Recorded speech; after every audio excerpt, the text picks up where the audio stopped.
तो कैसी है मेरी पब्लिक। तो दोस्तों आज हम लोग बात करने वाले हैं रेड चिलीज की सबसे बड़ी प्रोडक्ट आर्यन खान और उसके मीडिया ट्रायल्स के बारे में। तो बिना किसी देरी के चलिए शुरू करते हैं।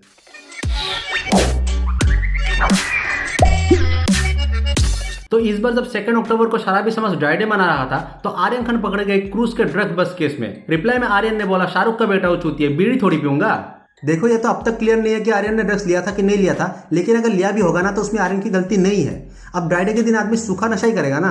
इस प्रकार की बचकाना बातें किसी के गले नहीं उतरती, लोग मजाक उड़ाते हैं। देखो जैसे ही आर्यन अरेस्ट हुआ तो सलमान भाई ने अपनी दोस्ती दिखाई और सीधा गए शाहरुख से मिलने। देखो या तो जेल का एक्सपीरियंस बताने गए होंगे या तो टिप देने, मुझे नहीं पता, लेकिन मैं कहता हूँ शाहरुख भाई वकील को बाहर करो, सलमान भाई को हायर करो। भाई तो ये भी प्रूव कर देंगे कि ड्रग्स खुद चल के क्रूज में आया था, ये एनसीबी नहीं स्पेशल 26 की टीम है और ये अक्षय कुमार। तो मीडिया का रोल इस इशू पे बहुत ही इंटरेस्टिंग था, जहां पे मीडिया ने एक बेटे के जुर्म के लिए बाप को अकाउंटेबल कर दिया। वही जब सवाल इस बाप को पूछने की आई तो उनका मुंह ही नहीं खुला। तो इससे एक बार और ये बात प्रूफ होती है कि हड्डी अगर कुत्ते के मुंह में हो तो वो भौंक नहीं सकता।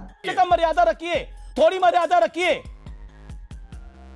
अगर पलट के मैं आपको 4 शब्द बोल दूं तो कैसा लगेगा। और आम जनता के जितने भी इश्यूज है उस पर सवाल करने से तो मीडिया ऐसे भागती है जैसे आजकल पेट्रोल और डीजल का मीटर। और ये जो मीडिया इस इशू को इतना ओवरहाइप कर रही है, भाई मैं लिख के देता हूँ, अगर आर्यन खान ने ये बोल दिया ना कि पहले मैं पेट्रोल सूंघता था वो तो प्राइस हाई हो गया इसलिए मुझे ड्रग्स पे आना पड़ा, तो मीडिया पेट्रोल का नाम सुनकर न्यूज कवर करना बंद कर देगी।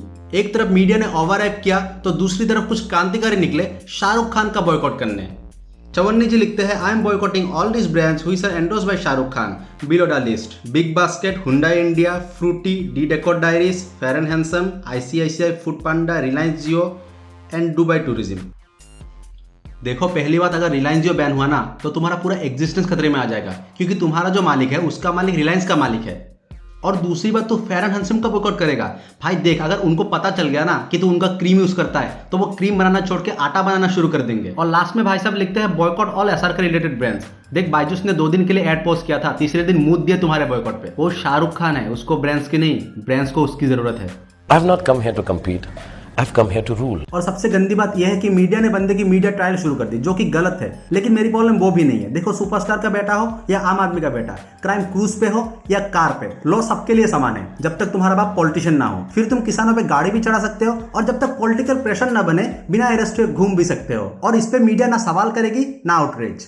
लेकिन ये किसान देश के लोगों के लिए बनी सड़कों को इस तरह कैसे जाम कर सकते हैं, कैसे इन पर कब्जा कर सकते हैं, ये गलत है। हाँ वो मिनिस्टर का बेटा है, वो तो गाड़ी चढ़ाएगा ही, वो तुम्हारी गलती है। तुम बॉडी लेकर रास्ते पे क्यों घूम रहे हो? देखो यार, क्रिमिनल तो क्राइम करेगा ही, तुम सतर्क क्यों नहीं रहते? यूपी के लखीमपुर खीरी में किसान मारे गए, उस पर कवरेज नहीं। गैस डीजल पेट्रोल के प्राइसेस बढ़ रहे हैं, उस पर कवरेज नहीं। मेरी किसी पार्टी या गवर्नमेंट से प्रॉब्लम नहीं है, मेरी प्रॉब्लम है मीडिया से। अगर तुम लोग गलत को गलत और सही को सही नहीं बोलोगे तो गलत होना बंद कैसे होगा? माना कि इसने कोई मीडिया की पढ़ाई नहीं की, लेकिन बाकी लोग तो पढ़े लिखे हो ना। डेमोक्रेसी का 4th पिलर बनना था, रास्ते का खंबा नहीं कि कोई भी आके मूद के चला जाए। आप दलाल पत्रकार, मैं हूं देश का दलाल पत्रकार। तो टॉपिक से ज्यादा दूर नहीं जाते हैं। कुछ मीडिया हाउसेस के हिसाब से आर्यन ड्रग्स पेडलिंग में भी जुड़े थे, जबकि उसके पास भी नहीं पूरे क्रूज में 13 ग्राम ड्रग्स मिले थे। वैसे तो ये क्लियर नहीं है कि उसने ड्रग्स कंज्यूम किया था कि नहीं किया था, लेकिन फिर भी मैं मान लेता हूं कि उसने कंज्यूम किया था।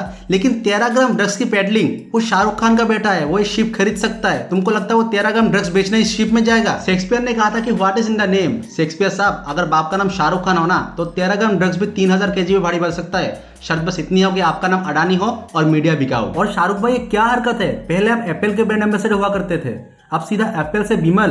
पहले आपका कॉलअप एकॉन और डिप्लो से हुआ करता था, अब अजय देवगन। इतना नीचे तो जीडीपी नहीं गिरा जितना आप गिर चुके। ऐसी भी क्या पैसों की कमी थी? माना ड्रग्स महंगे आते हैं, लेकिन तो जैसे ही आर्यन खान अरेस्ट हुए तो उनकी एक पिक्चर गांजे के साथ इंटरनेट पे लीक हो गई। नहीं, मैं वीड की नहीं, इस आधुनिक राक्षस के बारे में बात कर रहा हूँ। जी हाँ, एनसीबी का संजय दत्त AKA केपी गोसावी, इनकी एक सेल्फी वायरल हुई आर्यन खान के साथ, तो एनसीबी को क्लेरिफाई करना पड़ा कि वो उनका आदमी नहीं है। हाँ, ये अलग बात है कि वो सेल्फी एनसीबी के ऑफिस में ली गई थी।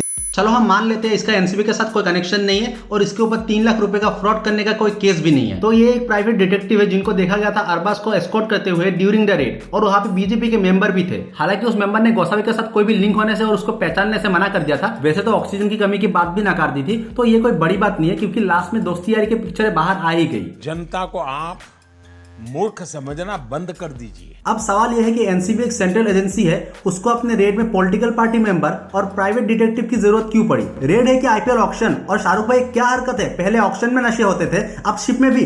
अब सॉरी मुझे आर्यन का नहीं पता, लेकिन पहले मॉर्गन का टेस्ट करवाओ, ये रिटर्न नहीं होना चाहिए नेक्स्ट ईयर। तो वापस टॉपिक पे आते हैं। तो अरबाज मर्चेंट ने एक बेल पिटीशन फाइल की, जिसपे उनका कहना है कि अगर शिप के सीसीटीवी फुटेज चेक किए जाएंगे तो ये पता लगेगा कि ये उनके अगेंस्ट प्लान है। अब मैं इस पे कुछ नहीं बोलना चाहूंगा क्योंकि मैं वहां पे नहीं था ना, लेकिन एक सेंट्रल एजेंसी के रेड में प्राइवेट डिटेक्टिव और पॉलिटिकल पार्टी के मेंबर की जरूरत क्यों पड़ी, इस पे लोग सवाल तो उठाएंगे। आई मीन इंडियन मीडिया को छोड़ के बाकी लोग तो सवाल उठाएंगे। और मैं इस पे आगे कुछ नहीं कह रहा, बाकी तुम लोग खुद समझदार हो और मुझे अपने ऊपर केस नहीं लगवाना।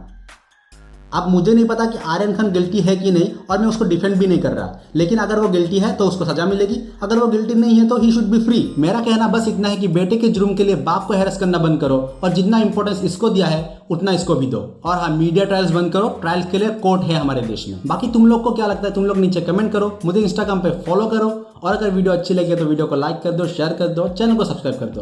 बाय।